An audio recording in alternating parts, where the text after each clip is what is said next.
दोस्तों, आज की ये कहानी हमें छत्तीसगढ़ से एक बहू ने भेजी है। इस कहानी में उसके ससुर अंधविश्वास के चलते अपने ही घर की बहू की बलि देने जा रहे थे, लेकिन आखिरी समय पर ऐसा क्या हुआ कि वही ससुर जो उसे मारने वाला था, बहू के पैरों में गिरकर माफी मांगने लगा। इस दिलचस्प और प्रेरणादायक कहानी को अंत तक जरूर सुने। मेरा नाम प्रज्ञा है। मैं बहुत परेशान खड़ी हुई थी। मेरी नजर अलमारी की तरफ थी।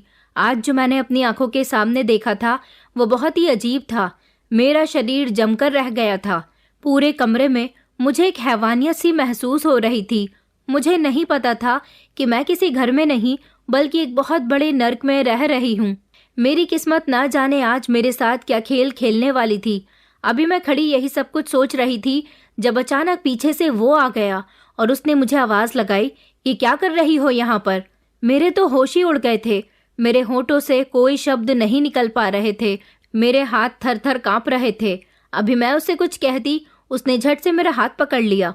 वो जोर जोर से हंसने लगा और फिर उसके बाद उसने कई दिनों तक मैं एक मिडिल क्लास फैमिली की रहने वाली लड़की थी।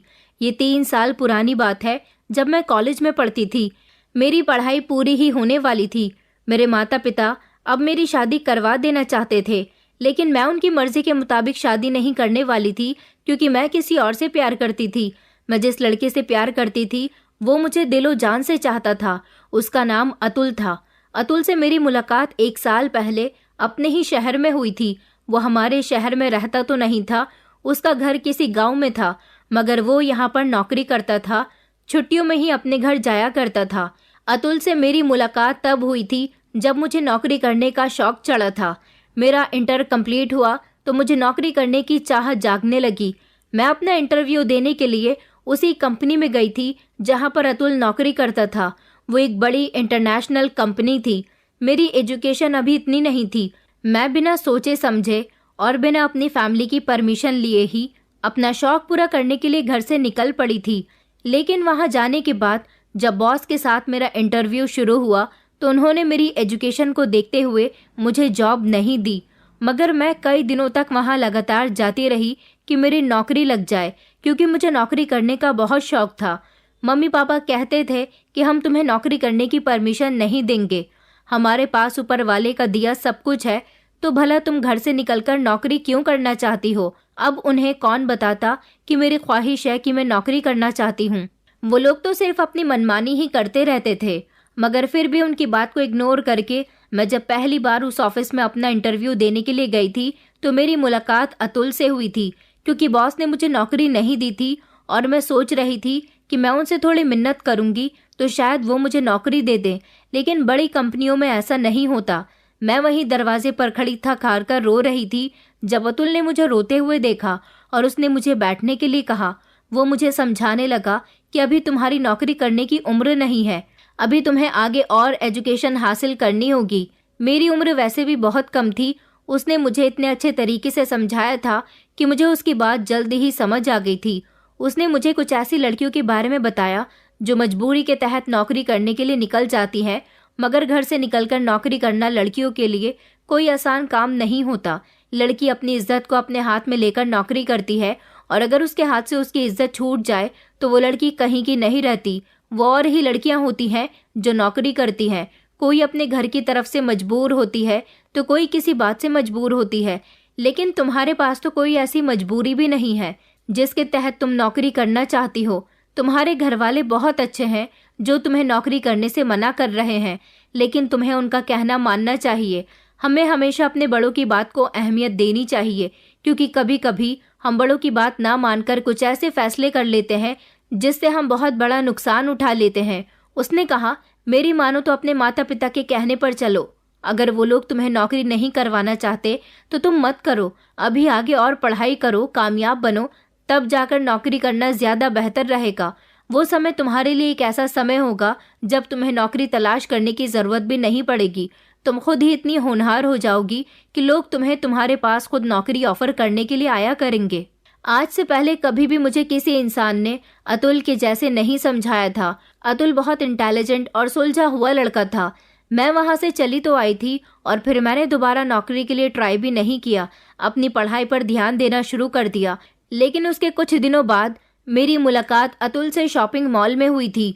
मैं उससे मिलकर बहुत खुश हुई थी और उस दिन के बाद से फिर हम दोनों धीरे धीरे कहीं ना कहीं टकराने लगे। हम दोनों के बीच बातचीत का सिलसिला शुरू हो गया। हम दोनों ने एक दूसरे को अच्छी तरह से जान पहचान भी लिया था। हम दोनों एक दूसरे के साथ इतने अटैच हो गए थे कि हमें एक दूसरे से मोहब्बत हो गई थी। अतुल ने मुझे बताया था कि उसका उसके पिता के अलावा और कोई भी नहीं है। वो अपने माता पिता का इकलौता बेटा था। 12 साल पहले उसकी माँ का देहांत हो गया। उस समय वो छोटा था और उसके पिता के लिए उसकी परवरिश करना बहुत भारी हो रहा था। इसलिए उन्होंने अपने बेटे को शहर के बोर्डिंग स्कूल में पढ़ने के लिए डाल दिया। वो अपने बेटे से एक हफ्ते में एक बार मिलने के लिए आ जाते थे। अपने बेटे की ज़रूरतों को पूरा किया करते थे। छुट्टियों के समय अतुल अपने घर पर चला जाता था। जैसे जैसे अतुल बड़ा हुआ और उसकी पढ़ाई पूरी हुई तो उसने इसी शहर में नौकरी भी तलाश कर ली थी। उसकी एजुकेशन अच्छी थी, वो बहुत ही इंटेलिजेंट था, इसलिए उसे अच्छी पोस्ट पर नौकरी मिल गई और अब वो पैसे कमाने लायक हो गया था। वो पैसे कमाकर अपने पिता को गांव भेज दिया करता था। वो बताता था कि मेरे पिता को मुझ पर बहुत गर्व है। बचपन से लेकर अब तक उसके पिता ने उसे माँ और बाप दोनों का प्यार दिया है। अतुल हमेशा अपने पापा के लिए फिक्रमंद रहता था। उसका मन तो बहुत करता था कि वो अपने पापा के साथ रहे, इसलिए उसने अपने पापा से कई बार कहा था कि वो उसके साथ शहर में आकर रहने लगे, लेकिन उसके पापा ने साफ इनकार कर दिया। उनका कहना था कि मैं शहर में नहीं रह सकता, मेरा वहाँ पर गुजारा नहीं है, तुम ही गाँव वापस आ जाओ और गाँव में ही अपना कोई कारोबार कर लो। नौकरी नौकरी ही होती है, लेकिन अपना कारोबार होता है। अतुल का मानना था कि उसे अभी थोड़ी और मेहनत करनी चाहिए, थोड़ा और ज़्यादा पैसा कमा लेना चाहिए। उसके बाद वो गांव में कहीं कोई ज़मीन ले लेगा और उस ज़मीन पर अपना कोई बिजनेस स्टार्ट कर लेगा। इस तरह वो अपने पापा के साथ भी रहेगा, लेकिन उससे पहले उसे यहाँ शहर में रहकर अभी थोड़ी और मेहनत करनी थी। वो मेहनत कर रहा था। मुझे भी उससे इतनी मोहब्बत हो गई थी कि मैंने ठान लिया था मैं शादी अतुल से ही करना चाहती हूँ। 2 साल इसी तरह से गुजर गए थे। अब मुझे अतुल से शादी करनी थी, क्योंकि हम दोनों अपना रिश्ता काफ़ी समय से सबसे छुपाते आ रहे थे। अब आगे मुझ में हिम्मत नहीं थी कि मैं अपने घर वालों से अतुल का और अपना रिश्ता छुपा सकूं, लेकिन उसका कहना था कि अभी मैं गाँव जाकर अपने पापा से तुम्हारी और मेरी शादी की बात करता हूँ। वैसे वो कहता था कि मेरे पापा तो हम दोनों के लिए मान ही जाएंगे, तुम्हें अपनी फैमिली को मनाना होगा। वो ठीक कह रहा था। उसके पापा की जिस तरह से वो तारीफ किया करता था, उस हिसाब से तो मुझे भी यही लगता था कि वो एक ही बार में हम दोनों के लिए मान जाएंगे। मगर प्रॉब्लम तो मुझे अपने घर वालों को राजी करने में आ रही थी। पहले तो मेरी हिम्मत ही नहीं हुई कि मैं किस तरह अतुल और अपने बारे में अपने घर पर बताऊं, लेकिन मैंने बहुत हिम्मत करके जब अपने मम्मी पापा और सारे बहन भाइयों के सामने ये बात रखी तो सब लोग हैरान रह गए थे। हालांकि मुझे बहुत डांट भी पड़ी थी कि तुम हमारे भरोसे का इस तरह से फायदा उठा रही हो, लेकिन मैंने उनको यकीन दिला दिया था कि मैं ही नहीं बल्कि अतुल भी मुझसे बहुत प्यार करते हैं। मेरे परिवार वालों ने फैसला किया कि वो अतुल से मिलना चाहते हैं। उन्होंने अतुल से मुलाकात की। उन्हें अतुल पसंद आ गया था, क्योंकि वो देखने का भी अच्छा था और अच्छा कमाता भी था। मेरे घर वालों ने अतुल से कह दिया था कि हम तुम्हारे पापा से बात करना चाहते हैं और शादी की डेट फिक्स करना चाहते हैं। अतुल ने फ़ोन करके जब अपने पापा से कहा कि आपको यहाँ शहर आना पड़ेगा, तो उसके पापा ने शहर आने के लिए फ़ौरन ही इनकार कर दिया। उनका कहना था कि तुम किसी भी लड़की से शादी करो, मुझे कोई एतराज़ नहीं है। ये बात सुनकर अतुल खुश हो गया था। उसने इसी तरह से मेरे परिवार वालों को अपने पापा की कही बात बता दी थी। मेरे पापा ने कहा था, लेकिन तुम हमारी बेटी को कहाँ रखोगे? तुम तो यहाँ किराए के फ्लैट में रहते हो, तुम्हारा तो अपना यहाँ घर भी नहीं है। अतुल कहने लगा कि मैं कुछ दिनों के लिए गाँव चला जाऊँगा। आप लोगों को अगर बुरा ना लगे, आप लोग यहाँ अपने हिसाब से रस्में कर लेना और वहाँ मैं प्रज्ञा को ले जाकर अपने गांव के हिसाब से रस्में करूँगा। मेरे परिवार में मेरे पापा के अलावा कोई भी नहीं है। अगर यहाँ शादी पर मेरे पापा नहीं हुए तो मैं ये शादी नहीं कर सकूँगा। मेरे भाई ने कहा, तो फिर तुम्हारे पापा यहाँ क्यों नहीं आ जाते? अतुल कहने लगा कि वो शहर का माहौल बिल्कुल भी पसंद नहीं करते। मैं उनको बहुत अच्छे से जानता हूँ। मैं उनसे यहाँ आने की कितनी भी जिद कर लूँ, वो कभी भी यहाँ पर नहीं आएंगे। उनको प्रज्ञा पसंद आ गई है। उन्हें मेरी शादी से कोई एतराज़ नहीं है, लेकिन मैं फिर भी अपने पापा के बिना शादी नहीं कर सकता। इसलिए आप लोग अपनी बेटी को मेरे साथ विदा कर दीजिए। मैं अपने गांव जाकर ही शादी करना चाहता हूँ। इस बात पर मेरे घर वालों को बहुत एतराज़ हुआ था। मम्मी पापा कहने लगे, तो क्या हमारी बेटी गांव में रहेगी? अतुल कहने लगा कि जी, प्रज्ञा गांव में रहेगी। देखो, सारी जिंदगी मेरे पापा ने मेरे लिए बहुत कुछ किया है। अब उनका बुढ़ापे का समय आ गया। मेरी मम्मी इस दुनिया में नहीं है। उनके जाने के बाद पापा ने खुद अपने हाथों से खाना बनाया, कपड़े धोए हैं, घर की साफ सफाई की है, बर्तन धोए हैं। वो अपना हर काम खुद ही करते हैं। मैं चाहता हूँ कि इस बुढ़ापे के समय में मेरे पापा की सेवा मेरी पत्नी करे। इस बात पर मेरी मम्मी को गुस्सा आ गया। मम्मी कहने लगी, तो तुम हमारी बेटी से शादी इसीलिए कर रहे हो कि तुम यहाँ इस शहर में अकेले नौकरी करते रहो और वहाँ हमारी बेटी अकेली तुम्हारे पिता की सेवा करती रहे? अतुल कहने लगा कि मैं हमेशा के लिए यहाँ पर नहीं रहूँगा। मुझे 4-5 महीने और लगेंगे। मैंने कुछ पैसा तो जमा कर लिया है, बस थोड़े पैसों का और बंदोबस्त करना है। मैं अपने गाँव में ज़मीन खरीद लूँगा और वहाँ कोई बिजनेस कर लूँगा और फिर परमानेंट वहीं पर ही शिफ्ट हो जाऊँगा। फिर मुझे यहाँ शहर आने की भी ज़रूरत नहीं पड़ेगी। आप फिक्र मत कीजिए, वहाँ आपकी बेटी अकेली नहीं रहेगी। वहाँ उसका ख्याल रखने के लिए मेरा पूरा गांव है और मेरे पापा भी हैं। वहाँ पर हमारा बहुत बड़ा घर है। आप लोग अगर मेरे गांव चलना चाहते हैं तो वहाँ जाकर सब कुछ देख सकते हैं। मम्मी पापा का दिल अभी भी घबरा रहा था। अतुल को तो उन्होंने भरोसा दिला दिया था कि शादी कुछ दिनों के बाद हो जाएगी, लेकिन उसके जाने के बाद उन्होंने मुझे सोचने का मौका दिया था। उनका कहना था कि हमें अतुल के घर का हिसाब ठीक नहीं लगा। तुम बचपन से यहाँ रही हो, यहाँ की पढ़ी लिखी लड़की हो, तुम्हारा गुजारा वहाँ गांव में कैसे होगा? मगर मैं तो जिद पर अड़ गई थी। मुझे तो अतुल से ही शादी करनी थी। मैंने कहा कि मैं गांव में गुजारा कर सकती हूँ और अतुल थोड़ी ना सारी जिंदगी यहाँ रहेगा। उसने बोला तो है कि वो 4-5 महीने बाद अपनी नौकरी छोड़कर गाँव में ही अपना कारोबार करेगा। मम्मी कहने लगी, लेकिन बेटा तुम वहाँ अकेली रहोगी। उस गांव में तो हमारा कोई रिश्तेदार भी नहीं रहता, बल्कि वहाँ तो तुम्हारे साथ तुम्हारा पति भी नहीं होगा। अगर वहाँ कोई परेशानी होगी तो तुम्हें कौन देखेगा? मैंने कहा, मुझे कोई परेशानी नहीं होगी। अतुल इस बात की जिम्मेदारी ले रहा है ना कि उसके पापा और गांव के लोग मेरा ख्याल रखेंगे। मेरी बात सुनकर सब लोगों ने यही फैसला किया था कि जैसा मैं चाहती हूँ वैसा ही होना चाहिए। अतुल तो मेरे घर वालों को बहुत पसंद आया था। बस बात गांव में रहने की आ रही थी, मगर मुझे इस बात से कोई मतलब नहीं था। मेरी शादी अतुल से होना ही मेरे लिए बहुत खुशकिस्मती की बात थी। फाइनली कुछ समय के बाद मेरी शादी अतुल के साथ हो गई थी। मेरे घर वालों ने मुझे खुशी खुशी विदा कर दिया था। अतुल मुझे अपने साथ लेकर अपने गाँव आ गया। मैं बहुत खुश थी। उसका गाँव हमारे शहर से बहुत दूर था। जब वो मुझे अपने गाँव लेकर गया तो वहाँ पर सारे ही लोग मुझे देखकर बहुत खुश हुए थे। उसके बाद वो मुझे अपने घर लेकर गया। उसने अपने घर का दरवाज़ा बजाया। उसके पापा ने दरवाज़ा खोला था। उन्होंने खुशी खुशी हम दोनों को गले से लगाया। मैंने उनके पैर छूकर आशीर्वाद लिया और फिर उसके बाद हम दोनों घर के अंदर गए थे। अतुल ने मुझे अपना पूरा घर दिखाया। उसका घर तो बहुत सुंदर था। अतुल के पापा एक बहुत अच्छे इंसान थे। वहाँ जाने के बाद अतुल ने और मैंने अपनी नई जिंदगी की शुरुआत कर दी थी। मैं जानती थी कि वहाँ पर कुछ दिन रहकर अतुल वापस शहर चला जाएगा।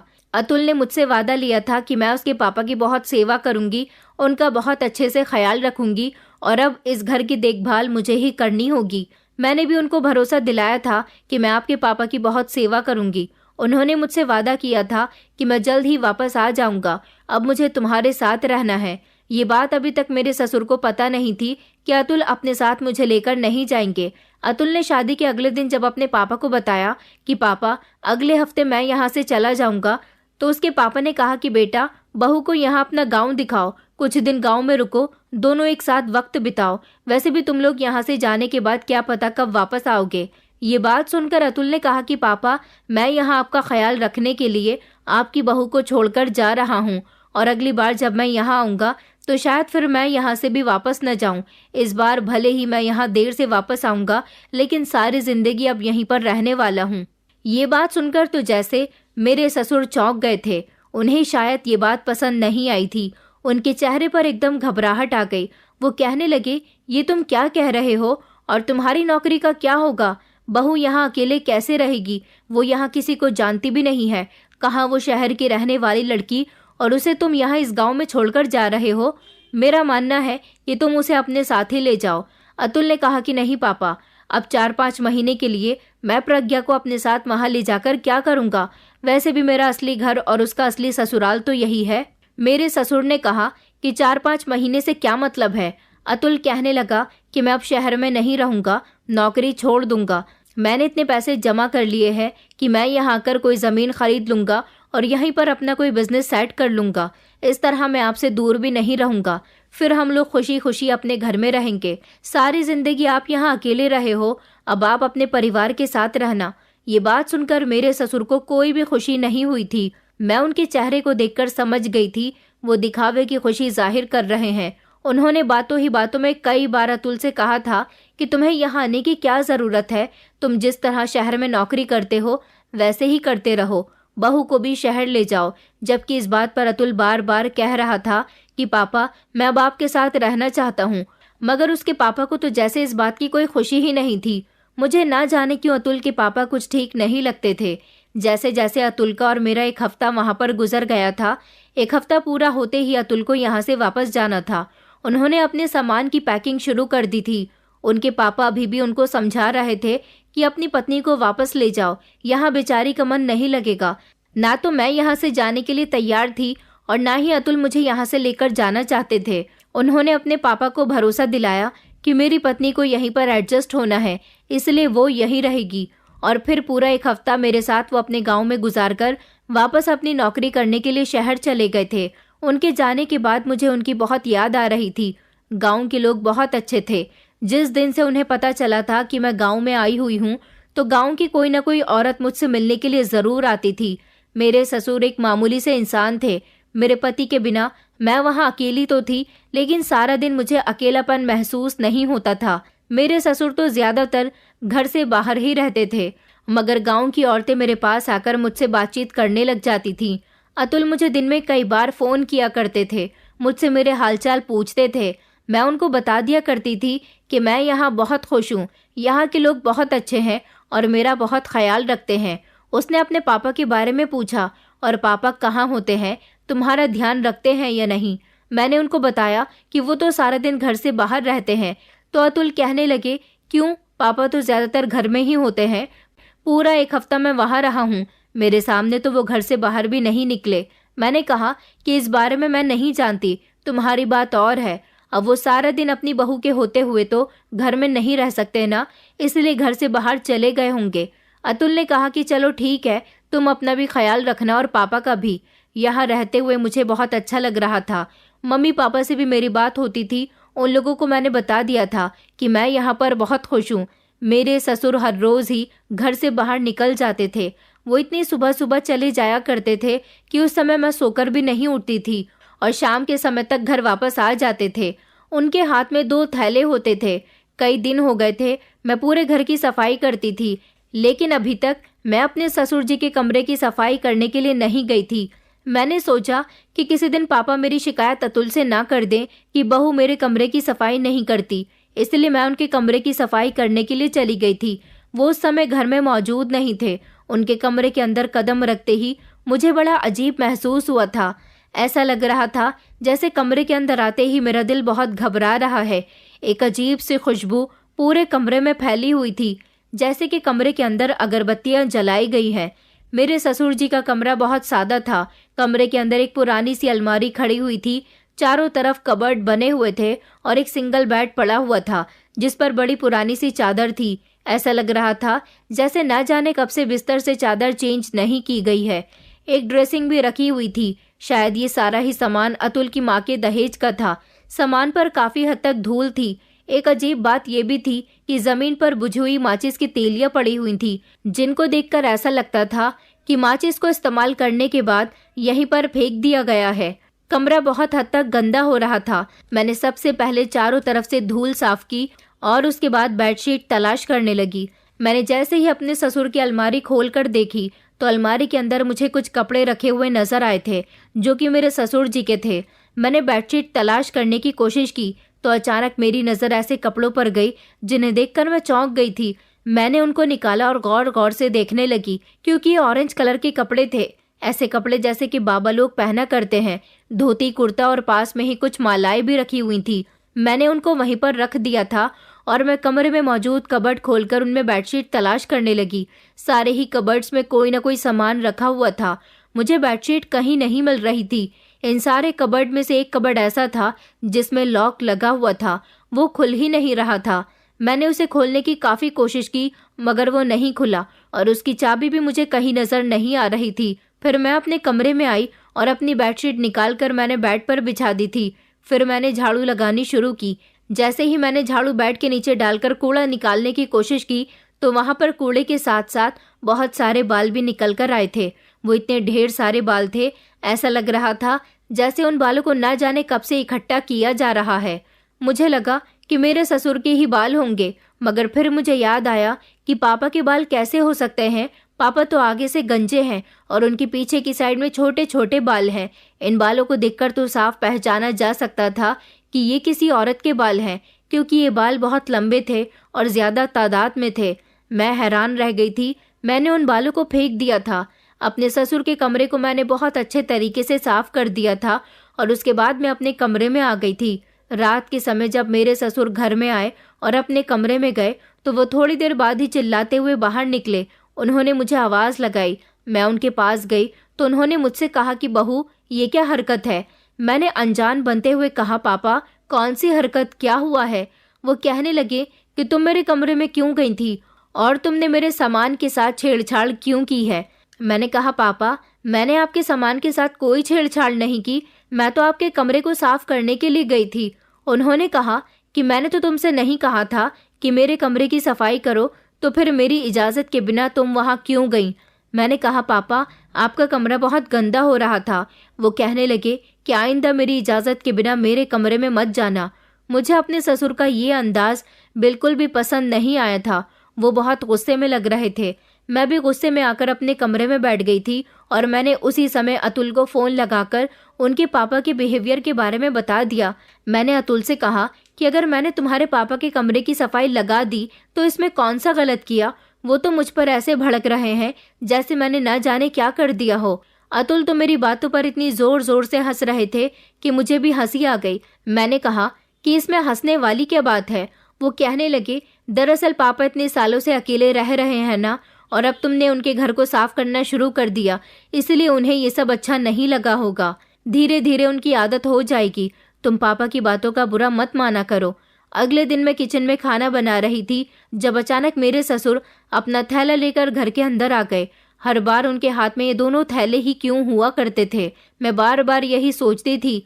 एक दिन मैंने सोच लिया था कि मैं देखकर ही रहूंगी आखिरकार मेरे ससुर के थैले में क्या होता है। मैं अब अपने ससुर के पीछे पड़ गई थी। मैंने देखा कि वो खामोशी से कमरे के अंदर चले गए थे और उन्होंने थैला कमरे के बाहर ही रख दिया था। उन्हें ये नहीं पता था कि मैं किचन में मौजूद हूँ। मैं खामोशी से किचन से बाहर आई, इतने में वो कमरे में ना जाने क्या कर रहे थे। मैंने जल्दी से एक थैला खोल कर देखा तो उसके अंदर बड़ा ही अजीब सा सामान था।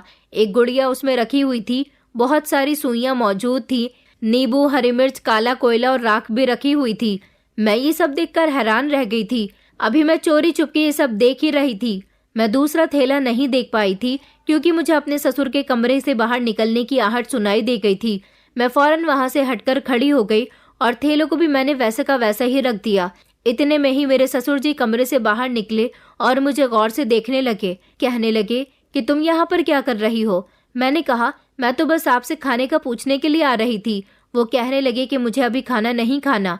उन्होंने अपने कमरे का दरवाज़ा बंद किया, दोनों थैलों को उठाया और घर से बाहर निकल गए थे। मगर ये सब देखकर मेरे होश उड़ गए थे। मैं फौरन ही अपने कमरे में आई। मैंने अपने पति को कॉल लगाई और उनको ये सब कुछ बताया। मेरे पति फिर से हंसने लगे थे और उन्होंने कहा कि तुम पागल हो गई हो, ऐसी चीजें भला पापा अपने पास क्यों रखेंगे। हो सकता है वो किसी और का सामान लेकर आ रहे हों। इन बातों से ध्यान हटा दो।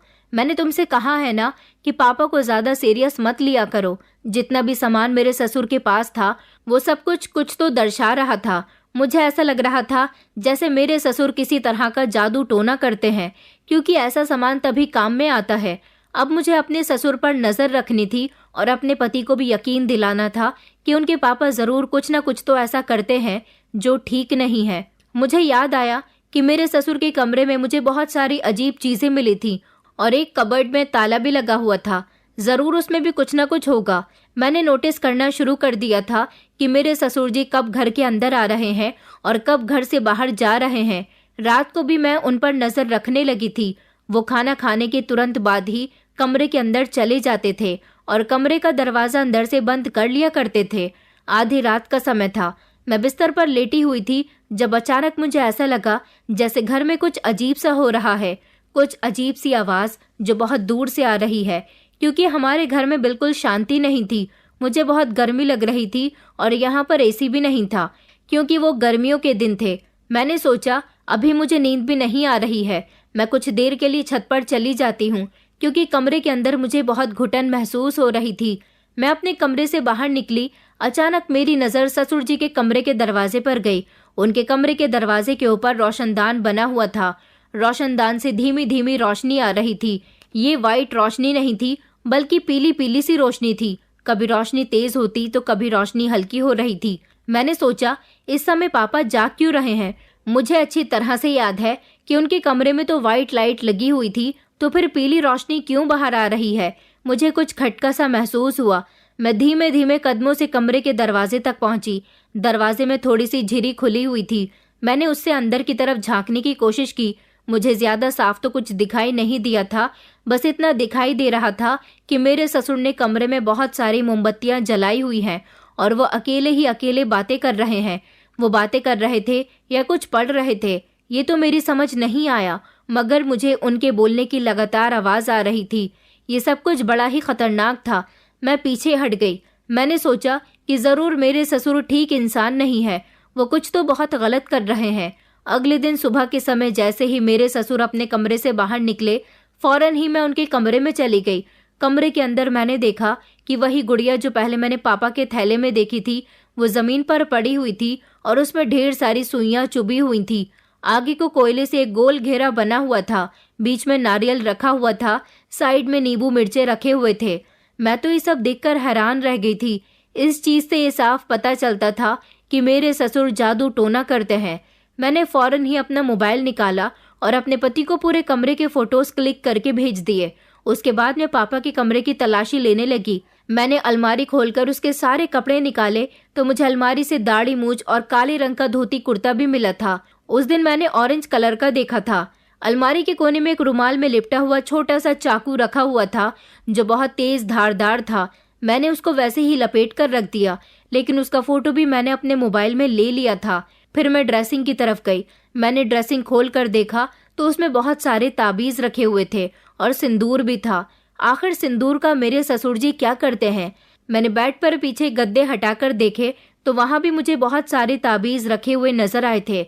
ये सब देखकर मैंने अपना सर पकड़ लिया था, मगर मुझे कुछ भी करके इस कबर्ड में भी देखना था कि आखिर इसमें क्या है, क्योंकि हर तरफ मुझे कोई ना कोई एक ऐसी चीज मिल रही थी जो मुझे परेशान करने के लिए काफी थी। मैंने पूरा कमरा छान मारा था, मुझे कहीं पर भी कबर्ड की चाबी नहीं मिली थी। मैंने फौरन ही अपने पति को फोन किया। फोटो मैं उन्हें पहले ही सेंड कर चुकी थी, लेकिन मेरे पति का नंबर तो बंद जा रहा था। फिर मुझे अपने पति के दोस्त का नंबर याद आया। मैंने जैसे ही उनको कॉल की तो उन्होंने मेरी बात अतुल से करवा दी थी। मैंने अतुल को ये सब कुछ बताया। मैंने उनसे कहा कि मैं तुम्हारे नंबर पर बहुत सारे फोटो सेंड कर चुकी हूँ, तुम उनको देख लेना। अतुल कहने लगा, मगर मेरा फोन खराब हो गया, मैंने उसे सर्विस पर दिया हुआ है, जैसे ही फोन ठीक होकर आ जाएगा मैं फोटो देख लूंगा। और मैं तुमसे कितनी बार मना कर चुका हूँ कि तुम पापा पर अपनी नजर रखना बंद कर दो, तुम मुझे भी परेशान करती हो। मैं नहीं चाहता कि मेरे पापा तुमसे तंग आकर मुझसे कह दे कि अपनी पत्नी को यहाँ से ले जाओ। कुछ दिन की ही तो बात है, सब कुछ बर्दाश्त कर लो। मैंने कहा, अतुल तुम पागल हो गए हो क्या? यहाँ कुछ भी बर्दाश्त करने लायक नहीं है। तुम्हारे पापा कोई मामूली इंसान नहीं है, वो जादू टोना करते हैं। मैंने खुद उनके कमरे की हालत देखी है। जो जो सामान मुझे उनके कमरे से मिला है वो सारा सामान इसी चीज की तरफ इशारा कर रहा है। अतुल कहने लगा, अब तुम मेरे पापा पर इल्जाम लगा रही हो। मैंने कहा, नहीं अतुल, मैंने तुम्हें फोटो सेंड कर दिए हैं, तुम खुद कमरे की हालत देख सकते हो। वो कहने लगा कि अच्छा ठीक है, मेरा फोन ठीक हो जाएगा तो मैं देख लूंगा, कल ही मैं उसे रिपेयरिंग से जाकर ले आऊंगा, मगर प्लीज तुम कुछ भी ऐसा मत करो जिससे मेरे पापा या तुम्हारे बीच कोई बड़ी प्रॉब्लम हो जाए। मैंने कहा, अतुल प्लीज मेरी बात का यकीन करो। मगर वो तो अपने पापा को इतना शरीफ और सीधा इंसान समझता था कि मेरी बात पर यकीन करने के लिए राजी ही नहीं था। मुझे चाबी तो कहीं नहीं मिली थी, लेकिन मैंने फोटो क्लिक करके अपने पति को दे दिए थे। मुझे उम्मीद थी कि वो जरूर देख लेंगे। रात के समय फिर से मुझे अपने ससुर के कमरे से कुछ इसी तरह की आवाजें आ रही थी। अगले दिन सुबह के टाइम पर मेरे ससुर किसी से फोन पर बात कर रहे थे। मेरी नज़र तो पहले ही उन पर टिकी हुई थी। जब मैं दरवाजे पर खड़ी होकर उनकी बातें सुनने लगी तो मैंने सिर्फ इतना ही सुना था कि नवरात्रि के बाद एक रात मैं उसकी जल्द ही बलि दे दूंगा। इस तरह मैं बहुत ताकतवर बन जाऊंगा। अपने ससुर की ये बात सुनकर मेरे होश उड़ गए थे। आखिर वो किसकी बलि देने की बात कर रहे थे और उस रात से उनका क्या मतलब था? मैंने मोबाइल में सर्च किया कि नवरात्रि के बाद जागरण की रात का क्या मतलब होता है। तब मुझे पता चला कि जागरण की रात को जादू टोना किया जाता है। मगर मेरे ससुर तो किसी की बलि देने की बात कर रहे थे और ताकतवर होने की बात कर रहे थे। आखिर इनका क्या मतलब था? मैंने फिर से फौरन अतुल को कॉल किया, मगर अतुल का नंबर अभी भी बंद जा रहा था। मेरी कुछ समझ नहीं आ रहा था कि मैं क्या करूं। इधर मेरी अतुल से बात नहीं हो रही थी और इधर मेरे ससुर की नई नई हरकतें मेरे सामने आ रही थी। मुझे तो अब उनसे डर लगने लगा था। एक दिन मुझे कपड़े धोने थे। सुबह के समय जैसे ही पापा कमरे से बाहर निकले तो मैं उनके पास गई और कहने लगी कि पापा, मुझे आपके कपड़े धोने हैं। मुझे अपने जितने भी गंदे कपड़े हैं सभी दे दीजिए। उन्होंने कहा कि नहीं, मैं अपने काम खुद ही कर लेता हूँ, मैं तुम्हें परेशान नहीं करना चाहता। मैंने उनसे जिद की और कहा कि आप प्लीज मुझे अपने कपड़े दे दीजिए। मैं अब यहाँ आ गई हूँ, आपके सारे काम करने की जिम्मेदारी मेरी ही है। उन्होंने अपने कपड़ों की तरफ देखा जो काफी गंदे नजर आ रहे थे। उन्होंने कहा, मैं तुम्हें अपना कुर्ता उतार कर दे देता हूँ, इसे छत पर मत सुखाना। मेरे कपड़े मैं छत पर नहीं डालता। मैंने कहा कि जी, जैसा आप कहेंगे मैं वैसा ही करूंगी। उन्होंने उसी समय कमरे में जाकर अपने कपड़े चेंज कर लिए थे और अपना कुर्ता उतारकर फौरन ही मुझे दे दिया था। उनके पास लगातार किसी का फोन आ रहा था। वो बहुत जल्दी में थे। उन्होंने अपना सफेद रंग का कुर्ता मुझे दे दिया था और खुद अपने दोनों थैले पकड़कर घर से बाहर चले गए थे। मैं कपड़े धोने के लिए बैठ गई थी। यहाँ पर वॉशिंग मशीन तो नहीं थी, इसलिए मुझे हाथ से ही कपड़े धोने थे। मैं अकेली थी और अपने कपड़े तो फौरन ही धोकर डाल दिया करती थी। आज काफी दिनों के बाद मैंने अपने ससुर जी के कपड़े धोने के लिए लिए थे। मैं भले ही शहर की थी मगर घरेलू सारे काम जानती थी। ससुर जी का कुर्ता धोते धोते अचानक मेरी नजर कुर्ते की जेब पर गई। उसमें कुछ था। मैंने जैसे ही जेब के अंदर हाथ डालकर देखा तो मेरे हाथ में चाबी आई थी। ये छोटी सी चाबी थी। इसको देखकर मेरे दिमाग में ख्याल आया कि कहीं ये उसी कबर्ड की तो चाबी नहीं है। इसलिए मैं फौरन ही कमरे के अंदर गई और कबर्ड को खोलने की कोशिश की तो वो खुल गई थी। मेरी नज़र जैसे ही कबर्ड पर गई, उसके अंदर का नज़ारा देखकर मैं शॉक्ड रह गई थी। उसमें तो बहुत सारे पैसे रखे हुए थे और बहुत सारे जेवर भी थे। मेरे ससुर के पास इतने जेवर और पैसे कहाँ से आए थे? अगर वो इतने ही अमीर थे तो फिर अपने बेटे को उन्होंने शहर में नौकरी करने के लिए क्यों भेजा था? और आखिर वो ऐसा भी क्या काम करते थे जिसकी वजह से उनके पास इतने पैसे और जेवर थे? क्योंकि ये जेवर और पैसे ज्यादा तादाद में थे। मैंने मोबाइल निकालकर उसका फोटो भी अपने पति के नंबर पर सेंड कर दिया था। अभी तक अतुल का मोबाइल ठीक नहीं हुआ था और पिछले 2 दिन से मेरी उनसे कोई बात भी नहीं हो सकी थी। मैं अभी कबर्ड के पास खड़ी हुई पैसे और जेवरों के फोटो क्लिक कर रही थी जब अचानक मुझे पीछे से किसी के आने की आहट सुनाई दी। मैंने जैसे ही पीछे पलटकर देखा तो ये देखकर मेरे होश उड़ गए थे कि पीछे मेरे ससुर खड़े हुए थे। उन्होंने चिल्लाते हुए कहा कि तुम यहाँ पर क्या कर रही हो? मैंने तुमसे मना किया है ना? वो फौरन ही मेरे पास आए और उन्होंने मेरा हाथ पकड़ लिया। कहने लगे कि निकलो मेरे कमरे से, कितनी बार तुमसे मना किया है मगर तुम अपनी हरकत से बाज नहीं आती। उनकी नज़र जैसे ही कबर्ड पर गई, उन्होंने मुझे चौंक कर देखा और कहने लगे कि तुम्हारे पास इसकी चाबी कहाँ से आई? तुमने ये कैसे खोला? मैंने कहा कि मुझे आपकी सारी सच्चाई पता चल चुकी है। आप कुछ तो गलत करते हो। मुझे कमरे से बहुत सारी ऐसी चीज़ें मिली हैं जो साफ साफ जाहिर करती हैं कि आप जादू टोना करते हो। आखिर आप कौन हो? कोई मामूली इंसान तो नहीं लगते। मेरी इस बात पर मेरे ससुर जोर जोर से हंसने लगे और कहने लगे कि अच्छा, तो तुम्हें सारी सच्चाई पता चल गई है। वो पीछे पलटकर दरवाजे की तरफ गए और उन्होंने कमरे का दरवाज़ा बंद कर लिया। मैं तो घबरा गई थी। मैंने शोर मचाना शुरू कर दिया। मेरे ससुर कहने लगे, और ऊंची आवाज़ में चिल्लाओ, यहाँ तुम्हारी आवाज़ कोई भी नहीं सुनेगा। यहाँ वही होगा जैसा मैं चाहूँगा। तुम्हें क्या लगा कि तुम मेरे बारे में सब कुछ जान जाओगी तो मैं कुछ नहीं कर सकूँगा? अब तुम जब सब कुछ जान ही गई हो तो ये भी सुन लो कि 4 दिन बाद जागरण की रात है और मैं तुम्हें जान से मारने वाला हूँ। मैं काले जादू की तपस्या करता हूँ। मैं एक ऐसा बाबा हूँ जो अपने जादू टोने से ताकतवर बनना चाहता हूँ। ऐसे लोगों की मदद करता हूँ जो दूसरों पर जादू टोना करवाते हैं, जो मुझे ढेर सारे पैसे देते हैं। मैं गांव के चित्रकूटी बाबा के यहाँ जाकर अपने जादू टोने से लोगों की मदद करता हूँ, जिससे लोग मुझे ढेर सारे पैसे देकर जाते हैं। पैसे कमाने का मुझे शौक नहीं है, मगर मैं बस ताकतवर बनना चाहता हूँ। अपनी शक्तियों को आजमाना चाहता हूँ। अपनी शक्तियों से सब कुछ अपने वश में कर लेना चाहता हूँ। मैं दुनिया का सबसे ताकतवर इंसान बनना चाहता हूँ, और इसके लिए मुझे किसी अपने की ही बलि देनी होगी। अतुल मेरा इकलौता बेटा है। उसे तो मैं अपने फायदे के लिए नहीं मार सकता, मगर तुमसे मुझे कोई खास लगाव नहीं हुआ है। मेरे बेटे ने तुमसे पसंद की शादी की है। तुम अगर इस दुनिया से चली जाओगी तो वो दूसरी भी शादी कर सकता है। तुम मेरे घर में आने के बाद मेरी अपनी हो गई हो। चित्रकूटी बाबा ने कहा था कि अगर तुम्हें और ज्यादा फायदा उठाना है, अपनी शक्तियों से और ज्यादा शक्तिशाली होना है, तो तुम्हें जागरण की रात को किसी अपने की बलि देनी होगी और उसके बाद उसकी लाश के टुकड़े करके नदी में बहा देना होगा। उसके बाद तुम बहुत ज्यादा ताकतवर हो जाओगे, क्योंकि जागरण की रात हर त्योहार के बाद आती है। इन दिनों महोत्सव के दिन चल रहे हैं, और महोत्सव के दिनों में एक रात जागरण की रात भी आती है, जो कि बहुत ही शुभ मानी जाती है। 4 दिन के बाद जागरण की रात है, और उस रात मैं तुम्हारी बलि दूंगा। मुझे इस तरह लोगों का काम करने से और ज्यादा फायदा होगा। मैं यहाँ से अपना रूप बदलकर दाढ़ी मूछे लगाकर चित्रकूटी बाबा, जो कि मेरे गुरु हैं, उनके पास चला जाता हूँ। उनकी सेवा करता हूँ और आने वाले भक्तों की भी मदद करता हूँ। उनसे मुझे पैसे मिलते हैं। मुझे और ज्यादा शक्तिशाली होना है। मुझे बलि देने के लिए मेरा कोई अपना नहीं मिल रहा था। मैंने तुम्हारी कुंडली बनाई, और जब तुम्हारी कुंडली ले जाकर अपने गुरुजी को दिखाई तो उन्होंने कहा कि इसी लड़की को मारकर शक्तिशाली हो जाओगे। मैं जोर से चिल्लाने वाली थी। मैंने अपने ससुर से कहा, ये आप बिल्कुल भी ठीक नहीं कर रहे हो। मेरे हाथ में मोबाइल तो था ही। मैंने जल्दी से अपने हाथ से मोबाइल उठाया और मैं पुलिस का नंबर डायल करने ही जा रही थी। इतनी ही देर में मेरे ससुर ने कोई राख सी चीज मेरे ऊपर फेंक दी, और फिर वो कुछ पड़ने लगे थे। जब वो राख मेरे ऊपर पड़ी तो मैं जोर जोर से खांसने लगी थी, और उसके बाद मुझे चक्कर आ गए। मैं बेहोश हो गई थी। जब मैं होश में आई तो मैंने देखा कि मेरे मुंह पर पट्टी बंधी हुई थी, जिसकी वजह से मैं कुछ बोल नहीं पा रही थी। मेरे पैर बंधे हुए थे और मेरे हाथ भी बंधे हुए थे। सामने मेरे ससुर खड़े हुए थे। मैं चीखने की कोशिश कर रही थी, हिलने की कोशिश कर रही थी, मगर मैं नाकामयाब रही। अपने ससुर की हकीकत मेरी आंखों के सामने आ गई थी। वो एक बाबा थे और अपने जादू टोने से लोगों की इच्छाएं पूरी किया करते थे।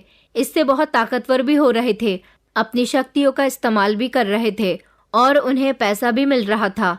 मगर अब वो और ज्यादा शक्तिशाली होना चाहते थे, इसलिए मेरी बलि देने के लिए तैयार हो गए थे। लेकिन जागरण की रात आने में अभी 3 दिन और 2 रातें आनी बाकी थी। मुझे कुछ भी करके अपने आप को बचाना था, लेकिन मैं कुछ नहीं कर पा रही थी। लगातार 2 दिन तक मैं भूखी प्यासी एक तरफ बंधी रही थी। मैं रो रो कर अपने ससुर से रिक्वेस्ट करने की कोशिश कर रही थी कि वो मुझे छोड़ दें, मगर वो तो घर में आते ही कम थे। उन्होंने मुझे अपने कमरे में कैद करके रखा हुआ था, और जब वो घर के अंदर आते तो मुझ पर न जाने क्या पड़ते फूंकते थे। एक रात मैंने देखा कि मेरे ससुर मेरी आंखों के सामने ही काले घेरे के बीच में बैठे हुए थे।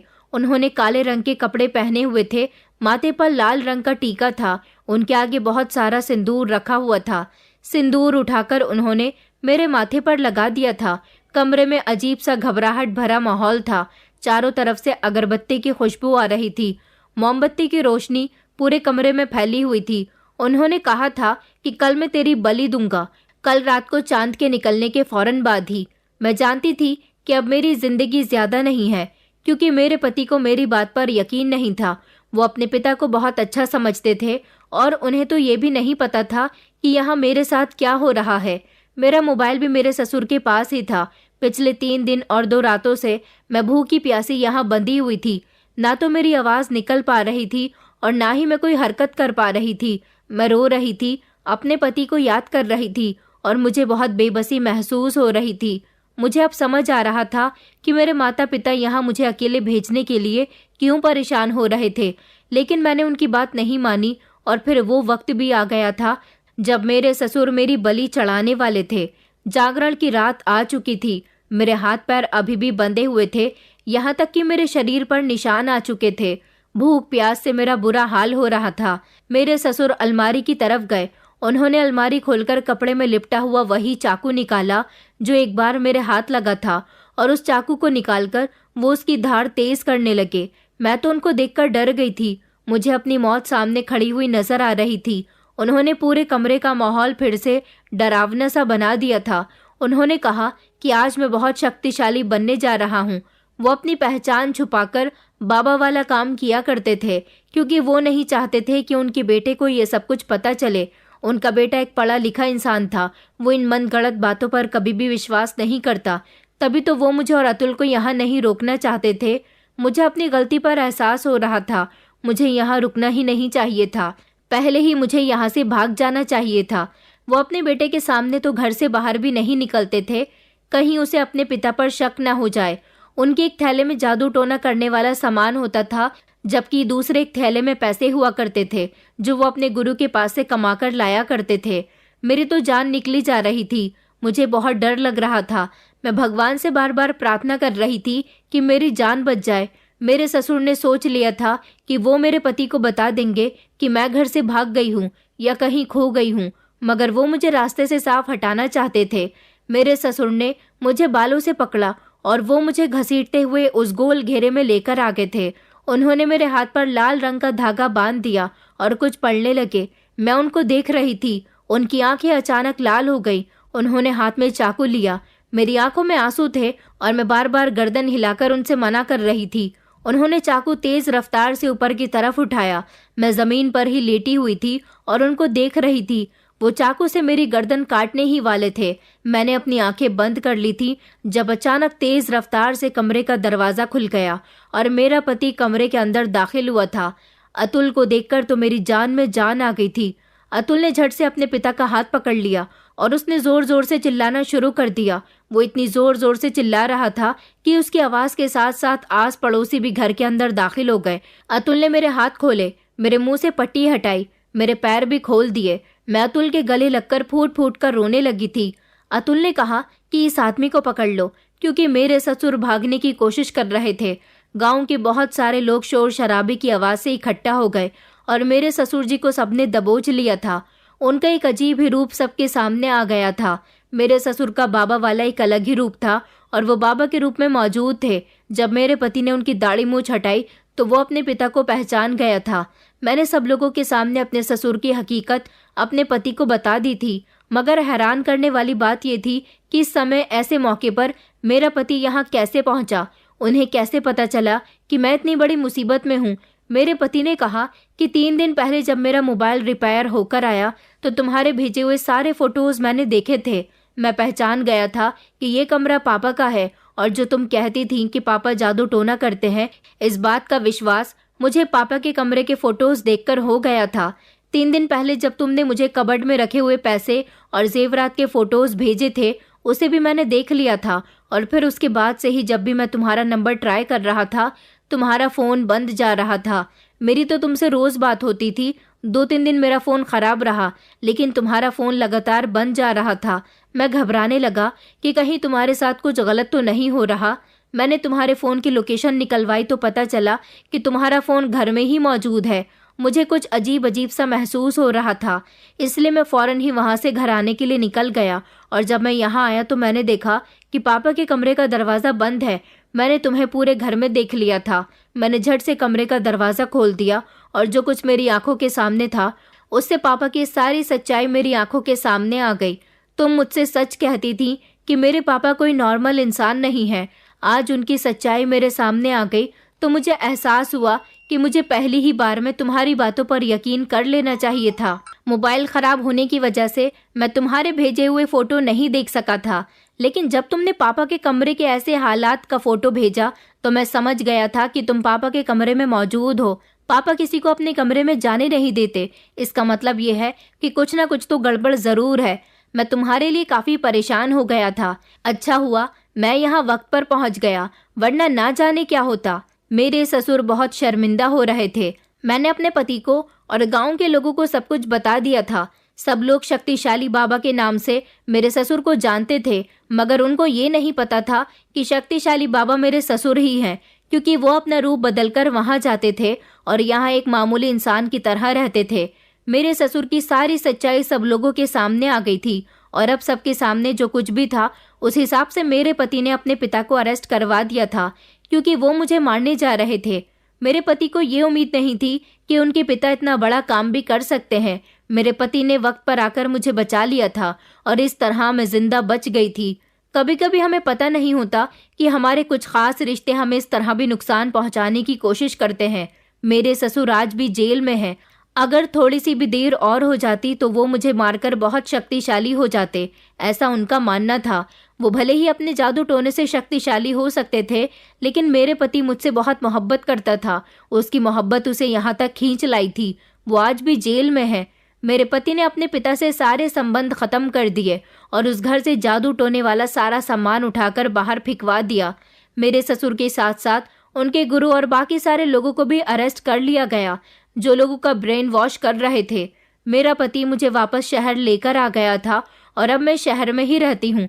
दोस्तों, आखिर में मैं बस इतना ही कहना चाहूंगी कि अंधविश्वास एक ऐसा जहर है जो न केवल व्यक्ति की सोच को विकृत करता है, बल्कि रिश्तों की पवित्रता को भी नष्ट कर देता है। हमें सिखाया जाता है कि रिश्ते विश्वास, प्रेम और एक दूसरे की सुरक्षा के लिए होते हैं, लेकिन जब इन पर खतरा मंडराए तो सच को पहचानने और उसके खिलाफ खड़े होने का साहस दिखाना चाहिए। ये कहानी हमें ये भी सिखाती है कि किसी भी परिस्थिति में अपने परिजनों का साथ देना और उनकी रक्षा करना हमारी प्राथमिक जिम्मेदारी है। साथ ही ये भी याद दिलाती है कि अपनों की सुरक्षा के लिए हर परिस्थिति में मजबूत और सतर्क रहना चाहिए। इसके साथ ही ये कहानी अंधविश्वास के खतरों को उजागर करती है और जागरूकता फैलाने की प्रेरणा देती है कि सच्चे ज्ञान और विवेक से ही समाज की बुराइयों को समाप्त किया जा सकता है। दोस्तों, उम्मीद करती हूँ आपको हमारी कहानी पसंद आई होगी। कहानी पसंद आई है तो वीडियो को लाइक करें, चैनल पर नए हैं तो चैनल को सब्सक्राइब करें और हाँ, नोटिफिकेशन बेल को जरूर दबाएं ताकि अगली अपडेट सबसे पहले आपको मिले।